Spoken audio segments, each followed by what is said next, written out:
اعوذ باللہ من الشیطان الرجیم بسم اللہ الرحمن الرحیم۔ السلام علیکم ورحمۃ اللہ وبرکاتہ۔ بسم اللہ الرحمن الرحیم۔ سبعۃ یظلھم اللہ یوم لا ظل الا ظلہ۔ احباب جماعت سے گزارش ہے جو باہر بیٹھے ہوئے ہیں اندر آ جائیں، اور جو جانے والے حضرات ہیں ان سے بھی گزارش ہے کہ وہ چند منٹ کے لیے تقریر سن کر چلے جائیں۔ آج آپ کے سامنے نوجوانوں کے متعلق کچھ باتیں پیش کی جا رہی ہیں۔ گزشتہ جمعہ آپ کے سامنے سورہ یوسف کی تفسیر پیش کی گئی تھی، اور سورہ یوسف کے 5 پارٹ بتائے گئے تھے۔ پہلا پارٹ حسد اور حسد کے نقصانات، جس کی وجہ سے حضرت یوسف علیہ السلام کے بھائیوں نے ان کو کنویں میں پھینک دیا۔ اب حضرت یوسف علیہ السلام کنویں سے نکل کر مصر پہنچ گئے، اور مصر میں پرورش پا رہے تھے کہ جوانی کو پہنچ گئے، تو ان کی جوانی کے بارے میں کچھ باتیں آپ کے سامنے پیش کرتا ہوں۔ سب سے پہلے تو دیکھیے کہ انسان کی زندگی میں جوانی کا کیا مقام ہے۔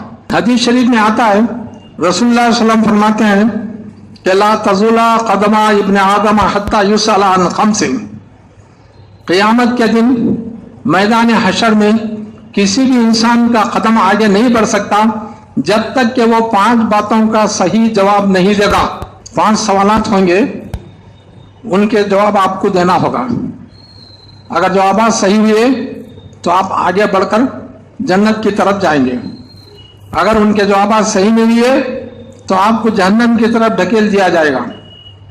سب سے پہلا سوال آپ کی زندگی کے بارے میں، ان حیاتہ این افناہ، اس نے اپنی زندگی کو کہاں گزارا۔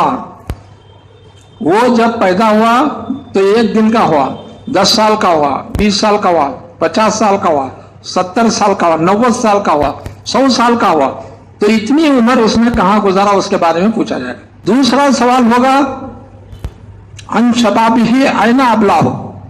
انسان کی زندگی میں جوانی ایک دور ہے، تو تقریباً 15 سال سے لے کر 40 سال تک کے زمانے کو علماء اکرام نے جوانی میں شمار کیا ہے، 15 سال سے 40 سال تک۔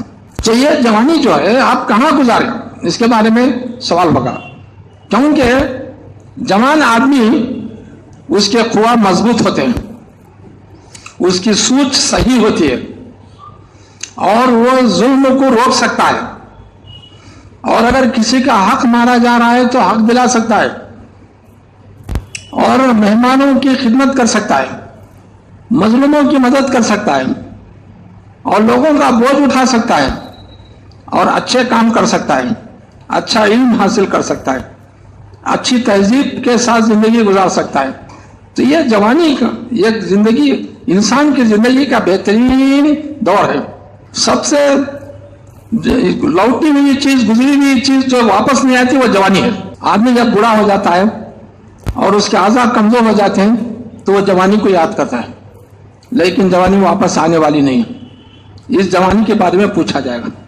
تیسرا سوال، زندگی کے لیے مال کی ضرورت ہے، آدمی مال کماتا ہے، من این اکتسبہ، کہاں سے کمایا، کس طریقے سے کمایا، اس کے بارے میں سوال ہوگا۔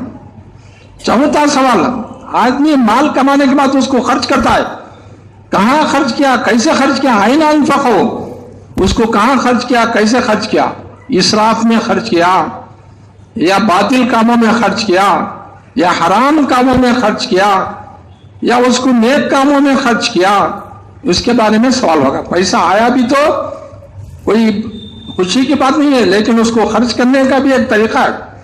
آپ نے اپنی مرضی سے خرچ کیا تو وہاں پکڑا جائے گا، اس لیے مال کو بھی صحیح طریقے سے خرچ کرنا ہے۔ 5واں سوال ہے کہ اے مومنوں، اے مسلمانوں، تم صبح و شام قرآن و حدیث کی باتوں کو سنتے ہو، جن جن باتوں کو تم نے سنا ہے اس پر کتنا عمل کیا۔ آپ اس محفل میں آپ کو میں 2 حدیثیں پیش کروں، ان 2 حدیثوں میں بہت ساری باتیں عمل کرنے کی ہیں، 5 باتیں خود، 4 باتیں اس میں سے خود آپ کی زندگی کے تعلق سے، اس کے بارے میں آپ نے کتنا عمل کیا پوچھا جائے گا۔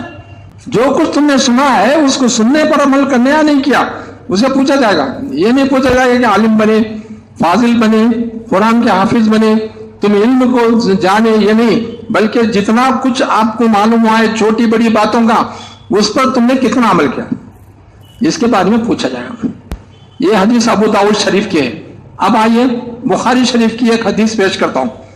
اس حدیث کو بھی آپ لوگوں نے سنا ہے، نوجوانوں سے متعلق یہ حدیث ہے، لیکن نوجوان سب اٹھ کر چلے گئے، ان کو جو ہے اپنی نوجوانی کا احساس نہیں، اور نوجوانی کے اعمال کا ان کو بھروسہ نہیں، اور نوجوانی میں کیا کرنا چاہیے ان کو اس کی فکر نہیں۔